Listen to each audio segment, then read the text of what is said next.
On to item H3, and this is discussion to send a letter of support to Oregon Representatives Mike Neerman, E. Werner Reske, and Senator Dennis Linthicum to overturn Governor Brown's executive orders related to COVID-19.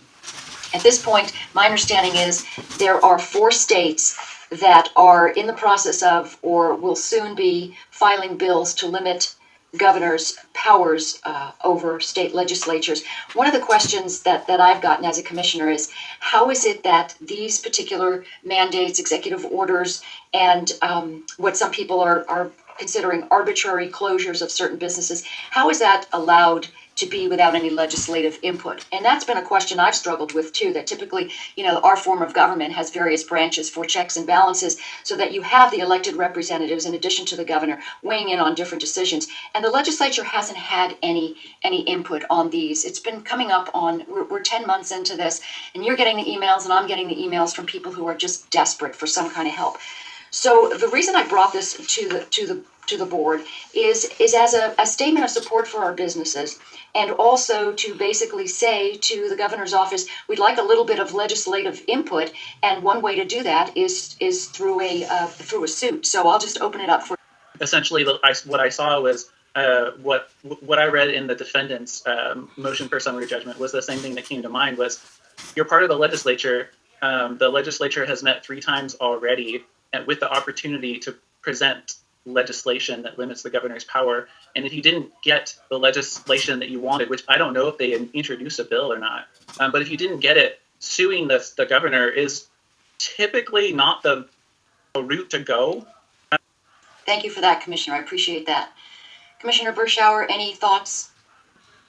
Thank you. I have received, and we all have probably received, some public feedback on this particular item. But most of what I've noticed about the feedback is that it's focused on who is bringing forth the lawsuit versus the actual substance of why we're having an issue with the legislative process. Really, it's not even breaking down. It just never happened. While the legislative process should work, we all know who controls those sessions. The governor does so in conjunction with the majority leaders, and the rest of the folks really don't have much of a say. And I think that the intention of the emergency powers for the governor never intended for her to be able to continue in perpetuity, not only having that kind of authority, but the result of some of her decisions actually have legislative impacts. And so that's the crux of the argument. And I will say that, it doesn't really matter to me who is filing the lawsuit. It could be Democratic representatives from Portland. I don't really care. I'd support that kind of pushback because I think that she has overstepped her authority. And the legislative process has not even been on the table, which is such a shame because, as we know, we are the ones accountable to the people when these kinds of things come through. I will speak frankly that the governor isn't really interested in accountability because she is not up for re-election. That's just not even on the table for her. So convenient, but that doesn't help folks who are really trying to make a difference and support their community. You guys have been on some of the commissioner calls lately with the governor's office. I was actually pretty surprised to hear pushback from, and this is their own self-description of themselves, but very progressive commissioners from Washington and Multnomah counties that are expressing concern about how these orders and the way that the governor is sort of justifying them, the science behind it isn't quite adding up for people, and they're concerned about that. So it's not just a partisan thing. I want to make sure that we don't fall into that trap of, just because it's Republican legislators that are putting this forward, it's not a partisan issue. Everyone is concerned about this. Thank you, Commissioner. A couple of points. I highlighted a few points in the suit, and one of them really, for me, speaks to the crux of this. As a result of the unitary control of Oregon by a single political party, the legislature as an institution lacks the incentive to defend its constitutional prerogatives against encroachment by the executive. So while we have sort of one party rule, that party is not really necessarily looking to go against what the executive branch is doing. So there really isn't that impetus. And in particular, as a whole, because it is a supermajority, the legislature is not resisting the governor's ongoing exercise of emergency powers to address this COVID-19 through executive orders that should be addressed through the legislature itself. So we can argue all day long whether or not Oregon allows the governor to have these broad executive powers. But I think at this point, we're in a crisis. We're in a crisis where people are killing themselves, where their businesses are completely and utterly every day. And the last one was from a business in Carlton that said, I can't do this anymore. And people who have spent enormous amounts of money, and we have to ask, where does it end? So when we have efforts like this, I think what we're saying that the delegation to the governor of all these police powers under the ORSs it's not justified. So these plaintiffs are basically saying, as legislators, they're not getting to do their job. Don't you think? I would believe that the legislators, the people who have to face re-election every 2 or 4 years, would be a little more vocal should they have the opportunity to go to the governor and say, hey, my people are saying they can't stay in business anymore. I think we'd get more input from our legislature if they had that ability. I think that it's, I don't agree with the statement within the complaint, the amended complaint, that because one party controls the legislature, that they don't have an incentive to uphold the Constitution. I don't think that that's a very accurate statement, and I hope that it's not something that we will support. To go back to what Commissioner Berschauer asked about, the letter that's before us now doesn't do what you have suggested. I think we have a lot of opportunities to support the legislature or encourage the legislature to do what we might feel is their job. Specific to where we're coming together on this, but I do think that there are a lot of Democratic legislators in Oregon who are very concerned with what's going on, but they have not been allowed to voice that. They have not had a seat at the table, so this is not a partisan issue. And we don't really know what's going to come from the legislative session because the public is, for all intents and purposes, shut out of it. So if that's something we can put on the table, I'm willing to do that. If we want to alter it a little bit, and I'm willing to take suggestions as to what gets put in there. But I do think time is of the essence, and businesses are closing every day. We've got cities in our county right now who have the small businesses have come together and basically said to their mayor, we're opening regardless, and you're not going to do anything about it, and because we're not going to survive.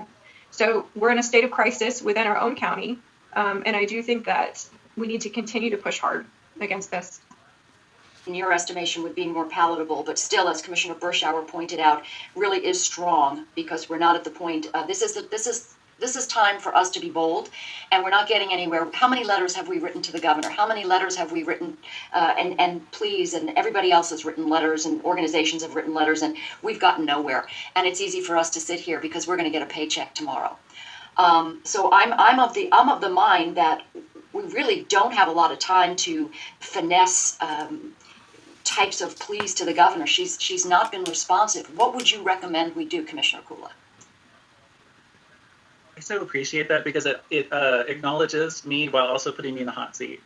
Commissioner Berschauer's note about Democratic lawmakers, if there are Democratic lawmakers, and by that I interpret that to be people who are either Oregon State House or Senate members who are Democrats who have expressed support for a limitation on emergency powers, if you know of somebody, I'm happy to reach out to them. I'm happy to pull together all those resources and then write a letter that's very specifically addressed at that, that maybe has a modicum of at least of support from both sides, both caucuses at the State House.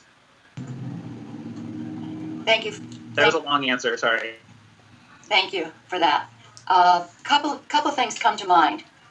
We have not seen the political will on the in the majority party to date, 10 months into this crisis, to do anything other than go along and echo what the governor's policies have been. Not once. We have seen some very outspoken members of the Oregon legislature, and I will point out Senator Linthicum, who has been very bold and very unequivocal in saying that this is overreach on the part of the executive branch. But I've not heard of any members of the majority party who have even made a peep about challenging the governor's executive powers. Not once. So if we're going to depend on and have to start looking through reams of documentation on OLAS for this, it shouldn't be something we have to look for because the ones who have been vocal about it have not been members of the majority party. I don't think we have a lot of time to write more letters. I think the only way anything is ever going to get done is through a lawsuit, and I'll illustrate that with the reason why our churches today are open to general capacity is because of a lawsuit that was filed in another state. And as a result of that, private schools, the faith-based schools, were also required to open. So on the heels of that, we see all of a sudden that the public schools are now going to be allowed to open. So the only thing that was the catalyst for that was one lawsuit in another state. So I don't particularly want to wait for someone else to prevail in another state, in another court of law. I think it's certainly not our lawsuit, but it could be something we could support by saying enough is enough. Thank you. The discussion that we're having is, are we going to get behind the people who are pushing this forward? Because we agree on principle that this is causing real harm. But the entire reason we're having this conversation is because it is causing immediate harm. These actions by the governor are having a significant impact. And we don't exist in a bubble. There are states across the entire nation that are open that don't have these types of restrictions. Their businesses are not being subjected to these laws and rules by the governor.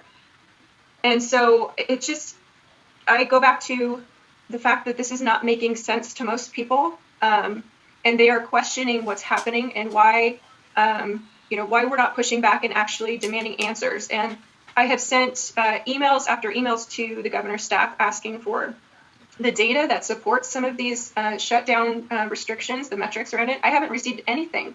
So who's going to stand up and fight for our small businesses, fight for our families, if it's not us? And if the legal route is the only route at this point to push that forward and get that done, because we all know the legislature is controlled by a specific party. That party happens to be the party that the governor belongs to. And, we need to have some accountability around what's happening here, because it's not happening in other states. Then I'm willing to sign on to it. I seriously, I will reach out to these legislators if I know that they have expressed that level of support. But I thought I heard that earlier. I have heard from folks privately. They have not publicly pushed out and said, we don't agree with this. A lot of Democratic lawmakers in Oregon are small business owners themselves, so I know they are very concerned. But obviously, whether they're going to come out publicly or not, I don't know. It's worth having a conversation with them, as well as county commissioners, because as Commissioner Freeman said yesterday on a call or 2 days ago on a call, the buck stops with us. We're the ones who have to bear the brunt of some of the frustration that's happening out there. So, if somebody's willing to stand forward and fight the legal route, and we can send support that way, even though we're not getting involved in the lawsuit, then, I think it's worth it. And I think we should be asking other people to come on board. Thank you, Commissioner Kula. A couple of things about that.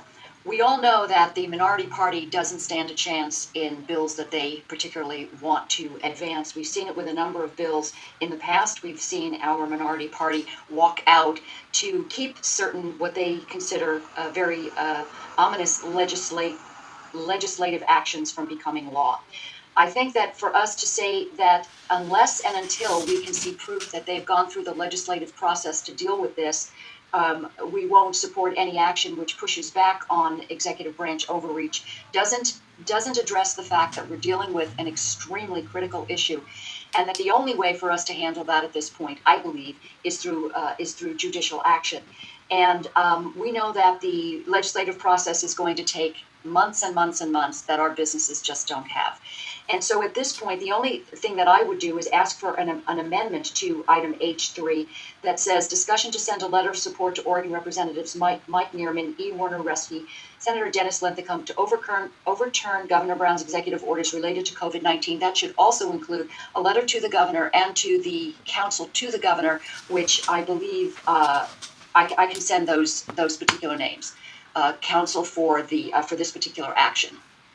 So at this point, I'm going to call for the question and ask if there is support and a motion to support item H3.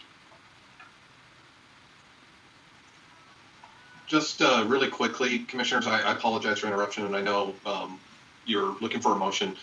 In the packet, there is a draft letter that was put in there, and I just wanted to say that the last request that you had for the agenda item about having it copied to the governor and that is included on the letter that's before you for consideration as a courtesy copy to the other parties that you listed. Correct. And that letter says, dear, and it lists the legislators who are listed in this suit. Yamhill County Commissioners support the amended complaint in the Circuit Court for the State of Oregon for the County of Multnomah for injunction, declaratory judgment in case number 20CV37213 regarding Governor Brown's exercise of Chapter 401 emergency powers, which has curtailed legislative powers of sweeping scope, powers that are reserved exclusively for the Legislative Assembly by the Oregon Constitution. And it does include a copy to Governor Brown. So that's what the letter says, and that is what the vote is today. So I will make a motion for us to approve sending that letter to the legislators, to Governor Brown, and to her attorneys. Any further discussion? Also, all those in favor signify by saying aye. Aye. Aye. All those opposed, same sign. Aye. Okay, so the motion passes 2-1.